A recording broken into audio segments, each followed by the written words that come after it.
anyone wants to check out this broadcast and doesn't have access to Zoom or just wants to stream it live from YouTube, you can always follow our YouTube channel. It's just Character Strong. And we will be streaming this live today. So fun to see where people are coming in from. We got people in from Flagstaff, Arizona, always a stronghold. We got people from Fresno in the building. Burnett Lindemood, one of my favorite homies. We got Kat, who is here from Flagstaff, amazing friend and human being. We got people coming in from Elma. Sandy Ginger from Las Vegas, always showing up. Wendy from Florida, incredible, good to have you here. We got people coming in from California, from Bethel, SR. Is that a state? I don't think that's a state. Hello from Seattle. We got people coming in. We got Tony, the principal at Flagstaff High School, one of my favorite human beings on the planet. We got already 175 people in the building. We're live on YouTube here. I'm so grateful that you're all showing up. Today is going to be amazing. These things are a highlight of my week every week, because mainly of the ability that really the gift that I get to curate human beings and creators and artists to speak into these subjects that matter right now. If we haven't had a chance to meet, my name is Houston. I'm one of the co-founders of Character Strong, and this week we are talking about respect. And respect to me, well, at Character Strong, we talk about respect in a really specific way. And I'm going to show you that right now. We talk about respect here at Character Strong, just like this: treating others as if they are important, and in parentheses, because they are, valuing people for their humanity, even though they might be different than you. To me, that is such a big deal. That practice, that willingness to treat people like they're important because they are, even if they're different than you, even if we don't necessarily feel like it, even if we are frustrated by them or our opinion differs than them, even if we're angry at them or jealous in them, how do we still treat people like they're important? And not just people, but how do we treat this world or our community or our schools like they're important? And perhaps one of the most important things that we could treat as important is ourselves. So today we're going to talk about all of that, but I want to kick things off with a couple of people who I think show respect really beautifully in the world. The first one is someone I don't even know. It's a stranger, but this one just came to me the other day. I was kind of having a tough day. I was sort of overwhelmed by a lot of things that were going on in my life and in the world. I was trying to connect with my family. We were celebrating 1 year since my grandpa passed away, and we were trying to honor his life over Zoom, which just feels really frustrating and silly to try to connect about something so important over this weirdly digital platform. But we did our best, and afterwards I took a run to the beach and back. And at the beach was actually totally empty, except for this one guy. You can kind of see him just down here in the little corner here. And I watched this guy pick up pieces of trash. I think this is normally someone's job, but during what's going on right now, no one's there to do it. So this guy, I don't think it's his job unless his uniform is to be shirtless. But this guy, of his own accord, had a little bucket, the buckets you make sandcastles out of. This guy has a little bucket, and he was picking up individual pieces of trash one at a time, walking them 100 yards back to a garbage can, and he would start over again. You can't move the big garbage cans on the beach. And so he was doing what he could, where he could, treating this world like it was important, even though this trash wasn't his. He took the responsibility because he believes it's important. This is my cousin, Kieran. He's a lot older now. He's just hit 10. And Kieran, this was back in the day. He's still this is still the essence of who he is. One of my favorite stories about Kieran was at a 4th of July parade a couple of years ago. And he was just a little dude. And I remember at the parade, we were sitting on the side and the people were going by and everyone was throwing candy. And it was me and Kieran. And then just a few people up from us was another family with a little girl who was about Kieran's age. But there was all kinds of kids at this parade. And every time people would throw candy, all these kids would just when you toss a piece of bread out in your seagulls and just that's what it was, but with children. and candy. And the kids would run over and grab all these candies. And you could see this little girl who's just a little bit slower than everyone else. Every time she would like try to run out and get the candy, like the candy would be gone by the time she got there. And this happened like 5 or 6 times. And my heart was breaking for this little girl because I know what it feels like not to get the candy that I want. And I remember the parade's over and Kieran has this like big bucket filled of candy. And without anyone prompting, he walks over to the little girl that I didn't even know that he noticed. And instead of just like handing her one piece of candy and choosing which one she got from him, he offered her the whole bucket and said, take whatever you want. And this little girl's face lit up like it was the best day on earth, because probably for her, this was one of the highlights of her life so far. And I remember thinking to myself, that's what it looks like to treat people like they're important, to give them the opportunity to choose what they need and to be the kind of person that offers what you have. This is my dad. My dad's the kind of person that will talk to anyone, anywhere, anytime, sometimes to the deep embarrassment of myself. And one of my favorite stories with my dad was probably about, I don't know, 6 or 7 years ago. And my dad and I went on a father-son date. And we went to Five Guys Burgers. And I was so excited. And we walked into Five Guys and get this big, juicy burger. And we sit down and I'm about to take my first bite when my dad sees over my shoulder this guy walking in. And the guy walking in is a tattooed man, like fully tattooed, head to toe. He has tattoos all over his arm, all over his face, all over his chest. And I remember the guy walks in and my dad looks at me and he goes, that guy's got some sick tattoos. And I'm like, Dad, keep it down. This is a tattooed man. He will not hesitate to hurt us. Sure enough, the guy goes and orders a burger. I'm trying to enjoy my first bite, but my dad, when he gets excited about something, he gets really excited, embarrassingly so. And so he keeps talking. He's like, those tattoos are like something out of my nightmares. Those things are awesome. I got to tell this guy. And I'm like, no, Dad, no, you don't. We have to eat our burgers and we have to stay alive. But my dad cannot help himself. So finally, he decides to stand up. And he starts walking towards the tattooed man. And I'm watching this happen. Like everything goes into slow motion because I'm just picturing my dad walking to this guy. And the guy's sitting there like, I don't know if you've been watching Tiger King, but like the guy looks like he is he has like a tiger across his arm and things gonna like come off of his arm and tiger punch my dad in the face. And I'm just like watching what I think is the end of my dad's life because he's about to go tell this tattooed man how sick and nightmarish his tattoos are. And I think he means it in a good way. So from the distance, I see my dad and this guy exchange a few words. And all of a sudden my dad turns to me and he goes, hey, Houston, come here. And I'm like, hey, Dad. No. He's like, no, come here. So I set my burger down. I think it's my last bite on earth. And I walk over and my dad introduces me to the guy. Turns out his name is Jake. Jake has my middle name, Jameson, tattooed across his chest. That's funny. I learned that Jake really likes to wakeboard. I grew up on a lake. I like to wakeboard too. I learned that Jake grew up playing soccer. I grew up playing soccer too. And by the end of this whole interaction, I realized that Jake and I are like brothers from another mother. And we end up becoming friends. And walking out, I remember thinking to myself, like, how often all of those external barriers get in the way of finding what we have in common. Respect is hard because a lot of times we only offer respect conditionally. We learned growing up about the golden rule, like treat people like you'd want to be treated.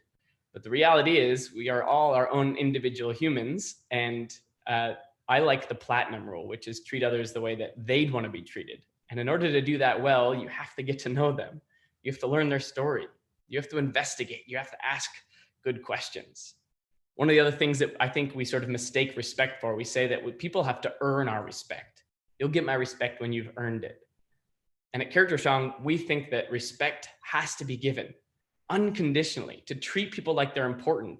Now, that doesn't always mean that they're allowed to hurt you or that they're allowed to cross boundaries with you or to step on you. But that whole conversation around forgiveness and respect can go hand in hand. We can still treat people like they're important and draw boundaries. We can still learn about people's story and tell them that they're not allowed to treat me like X. Respect is about being unconditional and looking at everyone like they have something to offer us, looking at everyone like they're important. I'm going to tell you about one more person who I believe lives out respect. But before I do that, I want to introduce you to another friend of mine. His name is Jake. Jake Kelfer and I met each other a few years ago, and Jake is one of those people that that looks at everyone like they have something to teach him. Jake looks at the world through so much enthusiasm. He elevates everyone he is around, that he talks to. He's one of those people that you want in your corner because he will pump you up. Jake is an author. He's a speaker. He started this incredible combine for NBA athletes. The dude has his hands in all sorts of things and someone that I really believe in. So I want to introduce you right now to Jake Kelfer talking about an elevator story.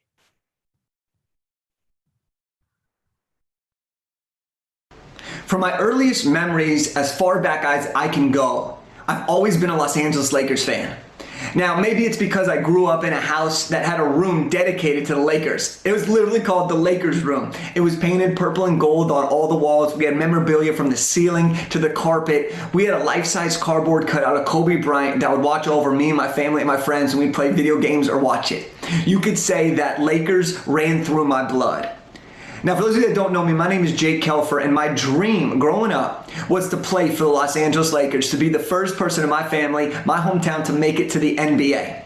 Now, you can't tell right now, but I'm only about 5 feet 8 inches, and so that dream quickly came to a halt as my high school basketball career came to an end. That said, by the time I got ready to graduate, I didn't give up on that dream. As a matter of fact, I started my career working as a corporate partnerships assistant for the Los Angeles Lakers. And while I was there, one of my jobs, my main responsibilities, was to pick all the contestants for all of our contests, the half-court shot, the halftime dribble challenge, and everything in between. Now, I thought this was an incredible opportunity, and I loved it.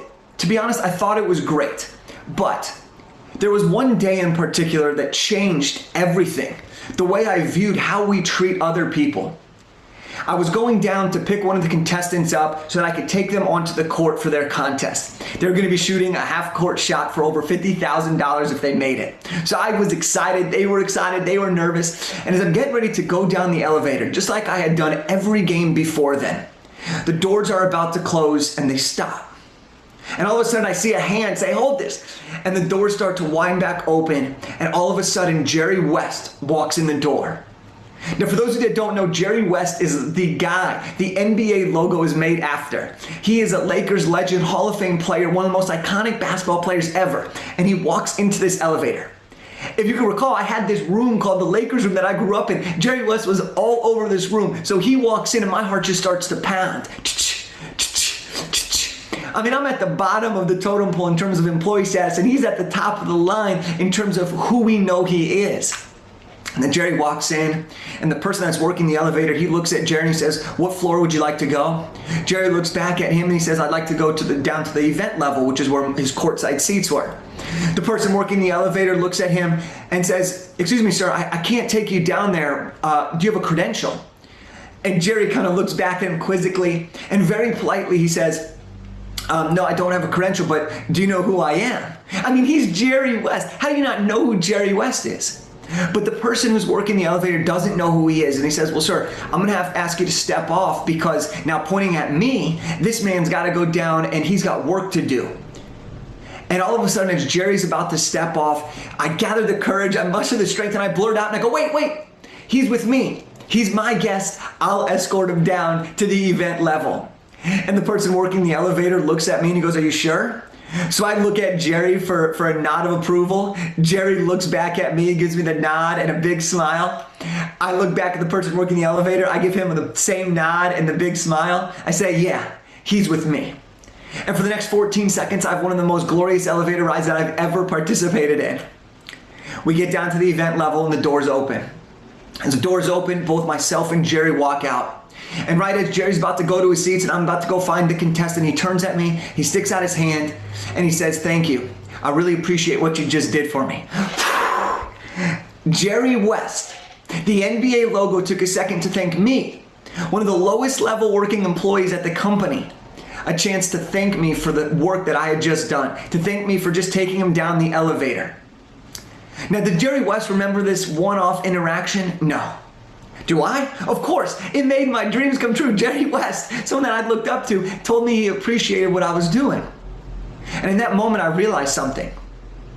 I realized that it doesn't matter how famous you are, how much money you are, how smart you are, what you weigh, where you come from, your sexual preferences, your religious preferences, nothing. What matters is that we are all people. People are people. And if we're willing to show respect to everybody, no matter who they are, just like Jerry showed me, we can make somebody else feel good. We can make somebody else feel that they matter, feel that they belong, feel that they are loved, feel that they are complimented. And at the end of the day, that's all we want, is to be loved, to be heard, to be complimented, to feel that we matter, to feel that we belong. Jerry West made me feel like $1 million because he showed me respect. He didn't have to. He could have been upset, grumpy, angry that the elevator person didn't know who he was. He could have been mad that I tried to stand up for him, but he wasn't. Instead, he was gracious. He showed me respect, and it's something that I've tried to live my life with every single day. So whether you're struggling right now, or you're not where you want to be in life, or maybe you're a leader and you're super ambitious, always remember to treat people with respect along the way. You never know who they might be until you actually know. When you treat people with love, with kindness, with respect, and with integrity, you're going to be able to have more happiness, more love, incredible leadership experiences, and ultimately a winning life. I appreciate you. My name is Jake Kelfer. Thank you so much for elevating with me, and I will see you another time very, very soon. I appreciate you. That's my buddy Jake.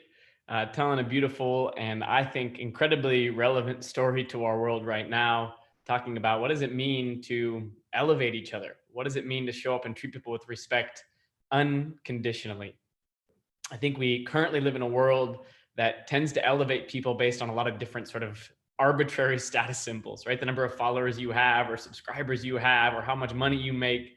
And the gift or the challenge of respect is to see past those things and give people your time and your grace and your kindness and your generosity, regardless of those other metrics. The fact that they are human beings means that they, you and them are deserving of respect. I love the premise of someone like Jerry West, who is in his own way famous and literally the NBA logo made after him.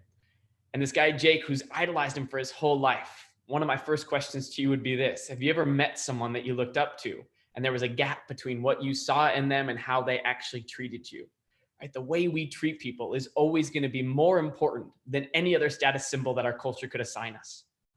Number two, I love the idea that Jerry West probably does not remember that moment, but Jake will never forget it. And one of my favorite questions to ask is, how many forgettable moments have you lived that are unforgettable to someone else?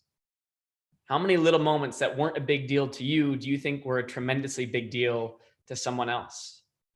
That's the challenge and the importance of respect, is we never know how those small actions from us, maybe they don't seem like a huge deal in the moment, but they could be something that sticks with someone forever.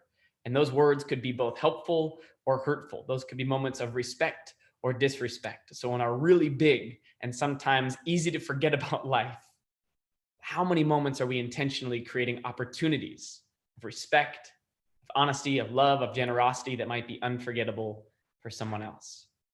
The next person I want to share with you this morning, she's an incredible artist, an incredible singer and gift and talent. Her name is Hope Wadley. I met Hope just a few months ago. She performed at a space that I help run here in California where I live, called the Good Work House. She donates her time and her energy and her art and her craft to celebrate people, to move people. Hope, she will introduce herself. She's 20 years old. She's a singer and a songwriter with the voice of a total angel. Here is Hope Wadley singing the song Closure. Hey everybody, my name is Hope Wadley and I'm a 20-year-old singer-songwriter from Michigan. I really appreciate you guys having me on this. I think it's really, really cool. And I'm honored to be here, and I'm super stoked that we're all still able to meet online like this. I think it's awesome, so thank you guys. I started writing songs when I was 6, and I felt like it was a gift from God, because it was a way for me to cope and a way for me to process life and release for me. And I felt like if these songs can help me so much, that they can be used to help other people. And that's really my dream, is just to help people in whatever ways they need. So that's why I decided to pursue music. I was asked if I had a song that correlated with what we were talking about in terms of respect. And I thought about it. And there's a song I wrote called Closure. I wrote the song freshman year of college. I was thinking about life a lot. And I was thinking about people that maybe I drifted away from just because of life, or people that maybe thought I was hurt by something they did, but I wanted them to know I'm fine and that I love them, or people that maybe I hurt and I didn't know because they didn't say something. And I was struggling with finding closure with those situations, and I had to learn how to find closure without getting the typical closure that we expect. I felt like this song is talking about choosing the person and choosing to respect them and choosing to show them that they're important to you and putting them above whatever the outcome of your guys' friendship or relationship was, putting them above the disagreements or the hurt or the mistakes, whether they're yours or theirs, and choosing to love them and choosing forgiveness. And I think when we choose forgiveness and we choose the person, I think that that allows us to respect. And I think when we're able to respect somebody and put them above, I think we're able to find closure with things that we may not typically find closure with in the ways that we find normal or regular. When we choose to respect somebody, we're able to feel that forgiveness and feel that contentment inside, which allows us to develop closure and allows for the other person to develop closure. And I think when we're able to develop closure, we're able to heal, and through healing, there's continued respect, and we're able to respect others.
So I'm gonna sing it. I hope you enjoy it.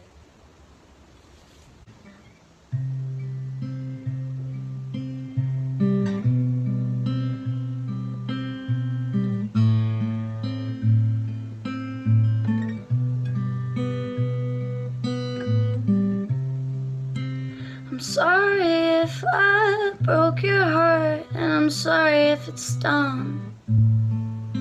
I'm sorry if everything I did you wrong. I'm sorry if I wasn't perfect like you thought. I'm sorry if I let you down, if I messed up. I'm sorry if we drifted more than we should have. I get so busy, I tend to forget things I shouldn't have. My bad.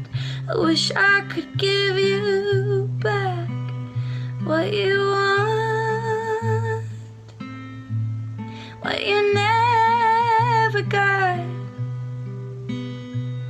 I'm just trying to find closure without closure, the voice that never spoke, all of the words I was never told.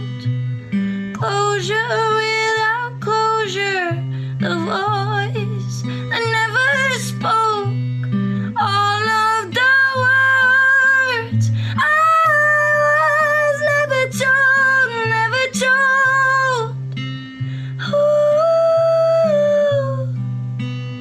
ooh.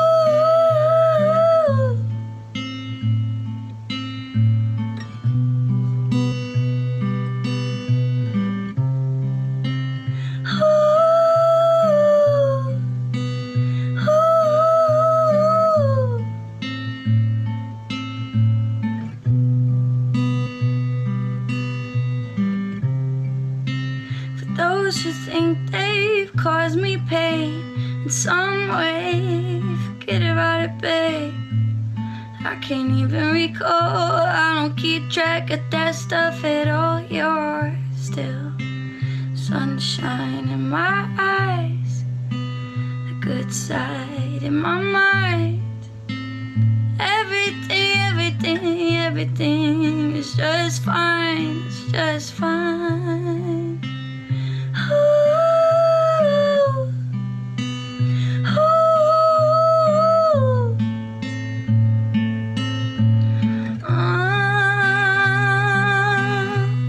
Closure without closure, the voice that never spoke, all of the words I was never told.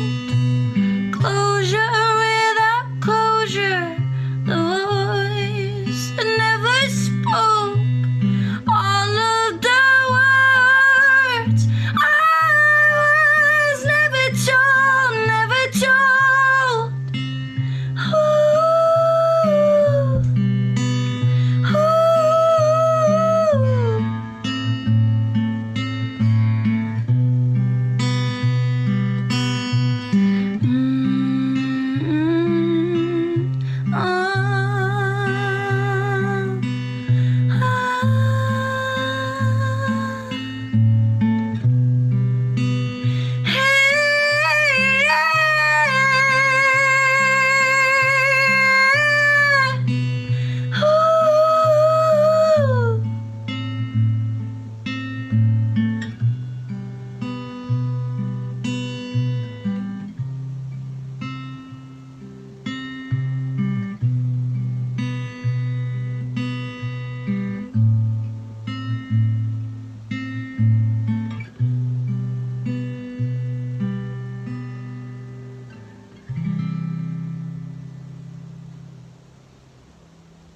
Thank you for listening. Thank you guys for having me again. I think this is awesome, and stay safe and stay hopeful. Have a good one. That, Hey everyone, my name is Taden. that is Hope Wadley, everyone. One of the greatest gifts that I can imagine. Man, every time I hear her sing, I'm moved. 20 years old, and a gift that she wants to share with the world and provide hope, as right in her name. the message to me about finding closure and tying that to respect, I think is so underrated, that our capacity to forgive others is in many ways an opportunity to respect ourselves, to find closure in things that have hurt us, so that we've struggled through that action. In forgiving others, we actually free ourselves up and we treat ourselves as important. I also love the idea that we can give this gift. We can give respect to people that we don't even know, that we've never even met, or that we will never even see again, right? Hope alludes to this idea that we can find closure without ever having that one-on-one conversation. We can still find respect for them, to see them as important and to see ourselves as important. One of the people that I admire and love in my life, who does exactly that, her name is Lisa, and she's my mom. My mom is one of my total heroes, one of my kindness heroes, and someone that I believe looks at everyone through that lens, like they are important, that they are worth our time, our energy, our resources. In fact, just the other day, my mom saw that there was a need in her town, and she went to work. She posted this on her Facebook: "Let's make enough masks for our entire community." Who's in? 72 people commented, they rallied, and my mom is out there making masks, bringing masks in and handing them out to those people in need, people that she doesn't know, people that she's never met, simply because she believes that they are important. Our opportunity to respect people is available to us every single day. If we look at everyone as important, then we will never be bored, because it means that there are billions of opportunities to serve, that there are billions of opportunities to help. When we look at the world and the people in it like they are important, it means we always have meaningful work to do in order to help people feel like they matter, like they are worth our time, our attention, and our hope. I want to introduce you to our next guest. We have an incredible opportunity to listen to a friend of mine named Hayden. Hayden and I met just a few years ago at his high school. In fact, Hayden is a senior now in high school. He goes to Saugus High School here in Los Angeles, California. And I'll let him tell you a little bit more about his story. But a message to you all directly from a senior in high school today. Hey everyone, my name is Hayden Trowbridge. I'm a senior at Saugus High School, currently schooling online. Unfortunately, I'd much rather be in person with my teachers, joking around with my friends and my teachers and everything like that. So I know this is all kind of sucky right now, but I promise we're going to get through this together. As a senior with prom and graduation and everything being canceled, I'm really feeling that stress, and so just want us to take a deep breath and realize that we're going to get through this, and how loved you guys are. So with that said, I wanted to talk a little bit about respect. This year has not been easy, and I want to talk to you guys a little bit about why. So let's rewind a little bit to November 14th, 2019. It was a normal day. I woke up and had breakfast, got dressed, got in my car to go to school. It's 5:30 in the morning that I had to wake up for my first period, which is way too early for class. And then I blasted some Katy Perry and some Taylor Swift and everything to kind of just get me pumped up for the day. And I parked, met up with my best friend, and we walked to class. One thing that I have an agreement with my friends and everybody in my friend group is that no matter what, before we kind of part ways and go to our own classes, we always say, "I love you, have a good day." It's just something that's kind of in our routine. So we did that and we went off to our classes. About 40 minutes into my class, I heard a really weird noise outside my classroom, outside my door. And it sounded like a huge metal thud. Just a big piece of metal fell right outside my door. That was followed by silence for about a couple seconds, and then 4 more bangs just like it. It was in this moment that I realized my family at Saugus High School had just gone through the next school shooting. And it's still hard to wrap my head around it, and excuse me if I kind of mix words together and things like that. But when I think about respect, I think back to this moment. And when I was sitting in my classroom for what seemed like hours, and a deputy had to pull us out as we walked past the quad, and he escorted us, and I saw the backpacks flung everywhere, and the papers, and even phones left behind for kids running for their lives. And I realized that in this moment, respect was not necessarily something earned, but something felt deep down in our human condition. When I think about respect, I think of people, and I think about community. Two things that are really established at school, but also just where I live. Community is a huge part of where I live. It didn't matter if you were from Valencia or Hart or any of our rival schools. That didn't matter. What mattered is that we'd all experience this together. And I think the reason why respect was such a big part of this whole situation was 4 main reasons, and that's kindness, love, empathy, and vulnerability. Respect is very dependent on those 4 things. And in that moment when I was standing there at the vigil on the Sunday after, standing amongst thousands of people that I had never met, I was able to respect them for what they were feeling, and they were able to respect me for what I was feeling. I was in a classroom about 300 feet away from everything happened. I heard everything. I heard the screams. I heard the gunshots. And people were able to respect me for the way that I was coping, for the way I was crying, for the way I was mourning.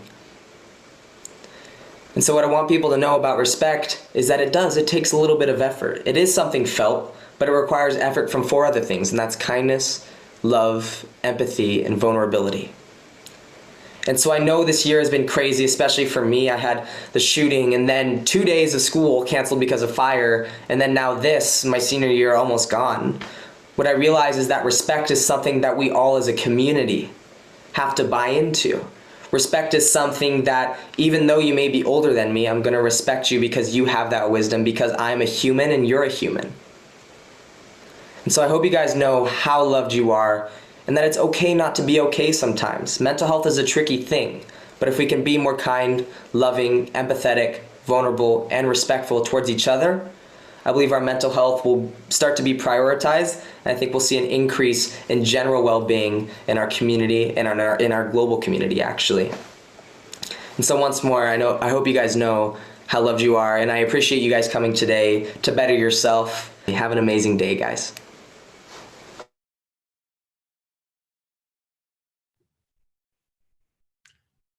That's Hayden, a senior here in California, speaking to us about the recipe of respect. And so beautifully articulated, Hayden. We're talking about kindness. We're talking about empathy. We're talking about love, and we're talking about vulnerability. These things that need to come together in order to show respect to each other in the world. And I love how you share that respect isn't something necessarily earned. It is something that is felt.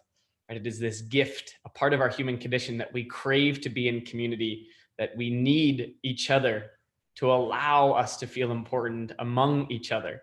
And even during an incredibly scary and hard time, whether that's you in that moment, Hayden, or whether that's now collectively as a world, we have this opportunity to come together, to show up and give kindness, to give love, empathy, and vulnerability. I have one final guest for you this morning, who I'm incredibly thrilled to share with you. For those of you who don't know me, I am a big part of my story, big part of why I believe so deeply in things like respect and kindness and love, comes from a leadership camp that I've been a part of in Washington State for many, many years. And the next person I want to share with you today comes from that camp. He was a student delegate there from a high school in Washington. And what I remember about Nathan Zanga is that he is a really good dresser, a very good dancer, and an even more inspirational wordsmith that wants to create good in the world. So this morning we got Nathan, aka Natropolis, sharing with you the song Seeds. My name is Nathan Zonga. Some people call me Nate, some people call me Natropolis. I'm glad to be here. I'm glad Character Strong decided to have me out. Shout out Houston. Shout out Shout out to everybody, man. I wrote this song, Seeds, when I was 15 years old, and it still means a lot to me today as a 21-year-old. It means the same exact thing. I wrote it at a time in life where I was pretty uncertain in life, and I wasn't really rocking with myself very much. And we're all pretty uncertain about what's gonna happen next right now, so it's easy to get in self-doubt mode. But regardless of what's going on, I wrote this song about finding a way to love and like self-respect, like respect yourself regardless. I don't know. This song is called Seeds.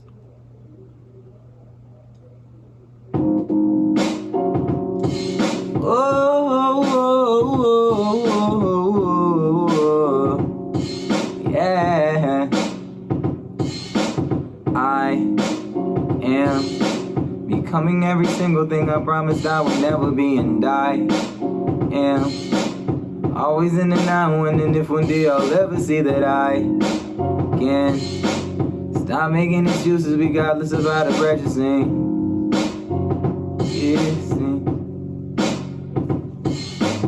struggling to find the gap of who I am and who I'm trying to be. Struggle to convince my mama that I still got time to see. Nathan, what you trying to do with the schools that you applying to? Honestly, I'm not even convinced the college is the move. Through these beats, I feel the groove and vibe on these verses. Curses, I'm nervous, can't the surface. A few souls that have heard this. Claiming I'm a rapper makes me a stereotypical black boy who ain't eclectic, so we had to settle with that rap noise. Cause you a real one unless you wanna be an Oreo. You wasn't made for other things, and that's just how the story goes. Ain't doing what they doing, so I couldn't be black. Preconceived identities just to hold ourselves back. Dang, I'm whack, life is crap. They won't clap, I feel trapped, pretty rattled by my future, and I'm scared of all my past. And they like, Nathan, just do you.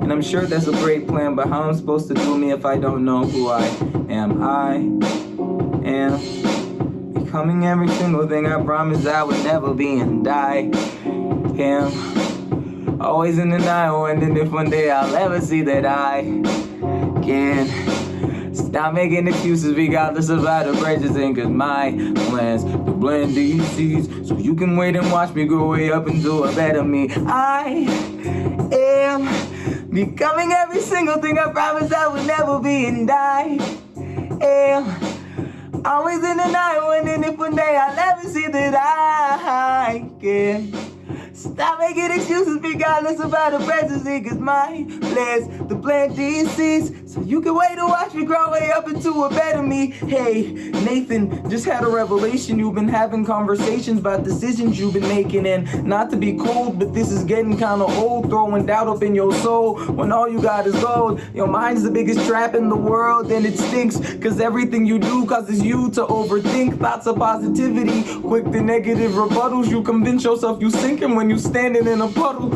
I know that life's a struggle, I know that life's a puzzle. Keep going through your struggles, you'll be growing through your struggles. I promise you gon' make it, I know that you gon' live. Forget the I ain't, the I can't, just let yourself live. Go ahead and let yourself win, go ahead and let yourself be. There ain't a man out there like you, you gotta let yourself breathe. Forget the lies of stuff like by you won't succeed.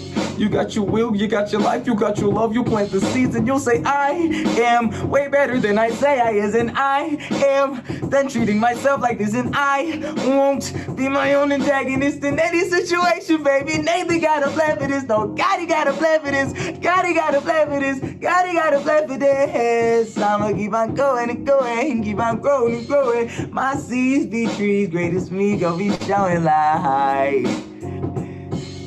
Becoming every single thing I promised I would never be, and I am. Yeah. Thank you guys. My name's Nathan Zonga. Follow me at Natropolis. Nothing but love. Natropolis, Nate, what a gift, my friend. I got to hear that the first time around a campfire at camp when Nate was 15 years old. He wrote that at 15, and he's still making music that allows him to process what it means to show up and respect himself in the world, beg other people to give respect to him in the world. What a gift, Nate. Thank you so much, my friend. Thank you for being here today. if there's one thing that I remind myself as often as I can, it is that respect is treating people like they are important because they are. Whether it's being in the elevator and creating unforgettable moments for others, even if they're forgettable to you. Whether it's finding closure with people you may never ever see again. Whether it's giving yourself forgiveness and knowing that that is treating like yourself like you are important. Whether it is not something that you earn, as Hayden reminded us, but something that is felt. A recipe of kindness and empathy and love and vulnerability. That respect, at the end of the day, is about planting seeds, knowing that if we do it with love, if we do it with intention, if we treat others like they're important, this world may just grow up to be the kind of world we want it to be. Thank you all for being here for another Character Strong Virtual Assembly. We do these every week, Friday at 9 a.m. Pacific Standard Time. If you miss it, don't worry. We put all the videos on our YouTube. It's just, if you search Character Strong on YouTube, you will find those videos. You'll see the live streams and you'll see the individual videos themselves. And of course, you can always go to characterstrong.com/free resources. And you'll find the information to get to our website. At the end of every one of these assemblies, we put all of them up onto our curriculum site, along with some reflection sheets that you can use to process some of the cool wisdom that you've heard. Thank you, Jake. Thank you to Hope. Thank you to Hayden. And thank you to Nate today for showing up and thinking about what it means to create a world where everyone treats everyone like they're important, because they are.